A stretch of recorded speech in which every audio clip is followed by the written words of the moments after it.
ค่ะกราบสวัสดีFCทั้งช่องของสงกรานต์นะคะมื้อนี้จะมีแนวทางตำเล่าวของ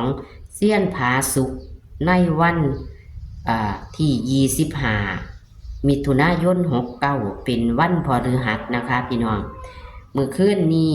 เลขวิ่งเพิ่นก็บ่หลุดอีกคือเก่าค่ะพี่น้องเลขวิ่งเพิ่นก็เข้า0กับ1ค่ะ0ก็มา02เนาะค่ะพี่น้อง1กับมา81นะคะ1กับมา81ลาง0ไปบน1ไปลางนะคะพี่น้องนี่ค่ะบ่ผิดหวังค่ะเลขวิ่งสายแล่นของเพิ่นบ่ผิดหวังจับคู่เพิ่นบ่เข้าค่ะพี่น้องจับคู่เพิ่นสิขึ้นแต้มลงแต้มให้19ก็ไปออก1881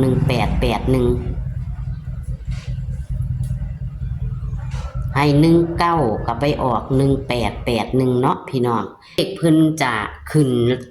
แต้มลงแต้มเด้อพี่น้องจับสังเกตเอาดีๆคือพอเพิ่นเว้าให้ฟังเพิ่นจับบ่เข้าแต่ว่ามันจะขึ้นแต้มลงแต้มเอางวดประจำวันที่25มิถุนายน69นี้จะเป็นตัวใดเฮาไปรับชมรับฟังกันได้เลยค่ะครับสวัสดีครับแม่ครับค่ะสวัสดีค่ะเลขผมวันที่4เนี่ยกับเขาจะรีวิ่งเนาะแอบนอกจากก็ได้เลขวิ่งมาถึง มาทั้ง1มาทั้ง0เนาะค่ะหมดแล้วไปจ้างใหม่ก็มีแค่19 7เท่านั้นล่ะที่ใกล้ๆนี่นะผมก็มั่นใจมันก็ลงแต้มมันลงแต้มเนาะให้19ออก81ออก18ถามหัวไปหน่อยนึงนะก็ยามันออกแล้วมันผิดไปแล้วแต่ว่ามันก็เข้า0กับ1อยู่วิ่งมันมา2ตัวอยู่ก็สุดยอดละอยู่ดอกค่ะคันพี่น้องเอาไปดีไปจับไปอยู่เลยเพื่อที่ได้แม่นค่ะง่ายนี่มันก็เชื่อ2ตัวเลยเนาะค่ะมันมาถึง2อยู่ก็ได้รูปนึงก็ได้จักรูเดี๋ยวไหนรอผมบอกแล้วผมสิได้ผมบ่เข้าใจว่าคือเพิ่นก็เอาไปว่ารูผมก็บอกแล้วบ่เข้าใจได้รูเลยรูดเพิ่นก็นำไปซื้อหลัก0จังสิก็0ฮอดพุ่นแล้ว0ฮอด9พุ่นแล้ว1010ไปฮอดพุ่นแล้วค่ะรูดคันสมมุติว่านั่นก็เข้าเลยแล้วเข้า0เข้า02แล้วคันเอาหลัก0ไปเข้าใจแล้วว่าสิผมว่ารูดจังได๋1ก็มันก็จะไปเข้า18จังซี่นะ81จังซี่นะรูดไปค่ะมันหังเสียเงินหลายแต่ว่าเฮาก็รูดตัวละบ่หลายมันก็บ่รูดทึ้นดอกมันเป็นเลขตัวเดียวเนาะค่ะแต่ว่าได้ใช้ทุนหลายคือว่าใช้ทุนหลายผู้เพิ่นมีทุนหลายล่ะเขาก็ชี้มาแล้วเอาไม้อันนั้นมันรุดแล้วก็จำเป็นละค่ะแต่ว่าใช้วิ่งคือเก่าแหละนั่นแหละเนอะเพราะอยากใหม่บ่ค่อยเป็นไดค่ะกับแม่ๆพี่น้องๆของมาเมืองก็พี่นะมึงวิ่งนั่นล่ะเลยวิ่งกันรุ่นยากอยู่ถ้าทำลายมันบ่แอนเนาะค่ะมันขึ้นแต้มลงแต้มนำผมอยากใหม่ได้แค่สวยไปสวยมากค่ะเดี๋ยวนำจะดอกว่าผมอยากให้บ่ถือจริงๆนี่มันถืออยู่แล้วนึงผมจะผมเอาออกให้ก็ออกให้ไปจังปีค่ะแต่ผมมีถ้าสมมุติว่ามันลงแต้มมันจะเป็นจังซี่จังซี่ผมเขียนไว้อยู่ในแอปแต่ว่าคือว่าเอาออกให้มันก็เป็นตัวรองไปตัวที่เฮาว่ามันบ่มากค่ะที่มันเด่นมันก็เด่นมาจังซี่ก็เลยให้ตัวเด่นไปมันจะมีวัดไปหน่อยมันผัดไปออกตัวรองซะเป็นนี่คือได้คือเก่าแหละแอปค่ะคือเก่าแหละเนาะค่ะก็วิ่งตัวเดิมมีเอาวิ่ง2กับ3บนล่างด้วยกันแอดเดอร์วันที่25ขอให้เขาเย็นคอยตั้งเลยจากที่บรรดาให้เขาเนี่ยจะสุดไปสุดหลายให้โป๊กในหน่อยดีเนาะค่ะครับอเมริกาจับคู่0อีหยังก็ค่ะ2027ที่มี30แน่30แล้วก็31เป็นเลขเหมือน22ค่ะนี่แหละครับก็มีนี่แหละที่ว่า จับเลขเหมือนเพราะว่ามันมากเหมือนมันมากเหมือนเขาก็มีนี่แหละสองมันเป็นยังไงค่ะแต่เขาเหมือนยังจับแบบขาดว่านะค่ะมี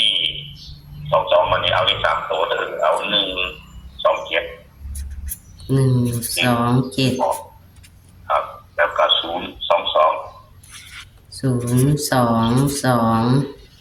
ครับผมเน้นตัว2722ค่ะวันมีอันเลข3ตัวผมเน้นแล้วแกผมดึงออกมาจากเลข2ตัวแล้วค่ะแล้วก็มีเลขที่ผมก็จับให้อยู่นี่ก็เลขอยู่ในนี่นะแต่ว่าผมบ่ได้จับให้เลยจริงๆก็จับไว้อยู่แต่ว่าบ่ได้เอาให้ก็จะนะตัวนี้มี01ตัวนึงก็23อันนี้ยักษ์เป็นอะไรอันนี้เมาอย่างไรที่มันเมาบ่ต้องเขียนเด้อซึ่งนั่นเป็นตัวน้องนะมี0107713723มีเท่านั้นเลขที่ผมบ่ได้ให้คือตัดออกจากนี้หลังมันเป็นรอบของตรงนี้บางที่27มันติดแล้วมันอาจจะเป็น17ได้อย่างที่นะแอดสังเกตผมหมดทีนี่เด้อ917มันมีอย่างนั้นแอดหรือมันถามไปนิดนึงอันนี้ก็อาจจะแต้มลงแต้มไปทำนองนี้แหละทำมันเจ็บผมมี2-3อยู่ผมอยากมันกอดข้อกันนะแอดค่ะคันกอดข้อก็อยู่ในเลขวิ่งอยู่แล้วใช่มันก็มาจากตัวเลขที่มันมาประกบเขานี่เองค่ะศูนย์กับที่มันอาจจะว่าศูนย์บอกใช้21บอกใช้2มันอาจจะออกใช้0ใช้1หมดในปีนะแอดค่ะออกเรือไว้เนาะไอ้ที่เขามาเดินนะบางคนบอกเรื่องเพราะว่าเลขผมมันหนีโมไก่นะเนาะแอดเนาะตามตำราซุยๆไปหน่อยแล้วก็จะพบเจ้าได้นะแล้วก็บารมีผมมาตั้งถึงแต่ว่าจับมาเอ็นซีบ่ได้แต่ว่าทางนี้ต้องมีตาว่าต้องสนใจที่ผมจับนี่ก็ได้ให้เขาแค่เลข2 กับ 3ไปตามไว้ให้ลีกไปจักหน่อยแม่นบ่ค่ะมีโอกาสถือให้ขึ้นให้ลงไว้แม่นบ่ค่ะก็พอถึงกับว่าขนาดไหนที่เขาเอานะว่าควรจะเป็นคนไปเปรียบเป็นอะไรย่างกับเปรียบตัวเองชอบเพราะว่าคนแบบไหนไม่ค่อยเข่านะซึ่งวันที่แล้วมาตั้งแต่ผมมากับนั่นแต่ตัวเดียวเนาะแต่วันที่22วันที่22ผมกับเข้าแต่3นะวันที่23นั่นก็เข้าแต่3อย่างนี้นะว่าวันที่24นี่ก็เข้า0 กับ 1อย่างนี้นะที่มาวันนี้ในตัวแบบนี้ไม่ได้น้อยนะก็ผมคิดว่าถ้านั่นครับสมมติว่าชอบ27ก็อาจจะขึ้นไม่ได้จักน้อยสินะกันไว้ให้เขาได้พื้นๆไงสินะแอดที่ทุกคนเนี่ยมันเคยติดตามมันเนี่ยคนที่เข้าใจอยู่แล้วผมอธิบายฟังอยู่อย่างเป็นเข้าใจอย่างเมื่อรักท่านถือเป็นข้อหมายแอดก็ทั้งมวลตรงนี้แหละน้องๆทุกคนรู้ยังว่าหลายค่ะเลขวิ่งกับมี2 กับ 3เนาะค่ะอันเท่ากันคือเก่าเนาะค่ะเท่ากันจับคู่มี20 27 21 30 31 22เน้นที่27กับ22เนาะค่ะตัวเลข3ตัว127 022 2หางเนาะค่ะค่ะถูกต้องอยู่เนาะค่ะถูกต้องต้องตอนนี้แล้วก็จริงๆเลขก็ผมไม่ได้ให้ผมคือทอดงั้นก็มูที่สุดก็มี1เป็น07กับ17นั่นแหละอันที่สุดกันที่เอาใหม่มันจะเพิ่มเป็น8โตไปสินะผมก็เลยก็เอาใหม่ได้คนปีหน้าเอานะค่ะเพราะรู้สึกผมก็คือน้ำหนักซ้ำๆกันแล้วก็มีที่ผมให้ไปอัน07กับ17นี่เพราะว่าอย่างที่เป็นอย่างที่ว่า07นั่นแล้วปีละ0เข้าไปแห้งเนาะบางทีให้สูตรมี7นี่เขาสิเป็น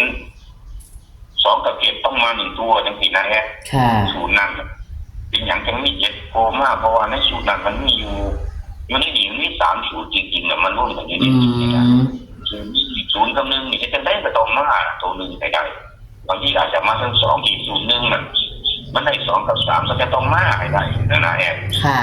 อีก1กับ7กับ2ก็จะต้องมาให้ได้ผมเลยว่า2มันชนกันหลายสังเกตผมจับ2หลายแล้วก็เลยมันค่ะมันมาชนกันกับ2หลายเพราะว่าสังเกตผมจับ2หลายกว่า นั่นที่อธิบายไปกับหางเดิมจิตไปนะอยากให้หางเดิมที่บนโอ้รับไว้จะน้อยแน่สิจ้ะให้รับแต่ลักษณะนี้ล่ะแบบลงแน่นี่น้อยนะว่ารับทำลายมันกับทั้งมวลตรงนี้เด้อค่ะคุณพ่อคุณแม่ผู้ปกครองเมืองกาไอ้เจ้าที่ผมจำให้ก็ค่อยตื่นหลับตื่นก็เลยวิ่งมาละมือนี่ก็ค่อยเข่าค่อยจุดก้นหลับค่อยมีจมว่ายิงปากสองหัวไว้แล้วค่ะสวัสดีค่ะครับสวัสดีครับเลขเพิ่นเลขตัววิ่งสายวิ่งเพิ่นบ่พลาดด้วยค่ะวันที่24มิถุนายน69สายวิ่ง0 กับ 1บนรางมาทั้ง0นะคะมาทั้ง0กับมา02นะคะ1กับมา81นะคะพี่น้องแต่จับคู่เพิ่นบ่เข้านะคะตำเล่ามันขึ้นนี่นะคะตำเล่าของเซียนผาสุกเด้อค่ะพี่น้องเลขวิ่งเพิ่นบ่หลุดนะคะแถมเข่า2ตัวเลยมันขึ้นนี่แคปหน้าจอค่ะพี่น้องแคปหน้าจอเด้อค่ะนี่ค่ะ